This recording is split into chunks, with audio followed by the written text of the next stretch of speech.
ত্রিভুজের পরিসীমা নির্ণয়ের অ্যালগরিদম কিভাবে লিখব? অনেক সহজ।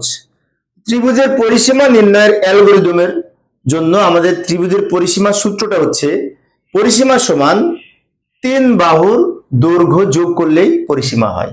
যদি মনে করি এবিসি তিনটা বাহুর দৈর্ঘ্য হচ্ছে একটা বাহু এ আর একটা বাহু বি আর একটা সি, তিন বাহুর দৈর্ঘ্য যদি দেয়া থাকে পরিসীমা নির্ণয়ের সূত্র হচ্ছে এই এবিসি যোগ করলেই হবে, তিন বাহুর দৈর্ঘ্য যোগ করলেই হবে।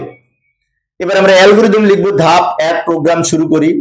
ধাপ 2 ইনপুট হিসেবে এই এ বি সি চলকের মান গ্রহণ করব, তিন বাহুর দৈর্ঘ্য।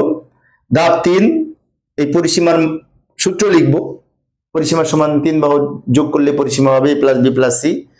ধাপ 4 পরিসীমার মান প্রিন্ট করব। ধাপ 5 এ প্রোগ্রাম শেষ করব।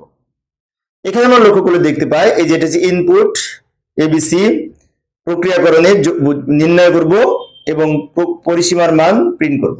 ইনপুট, প্রক্রিয়াকরণ, আউটপুট।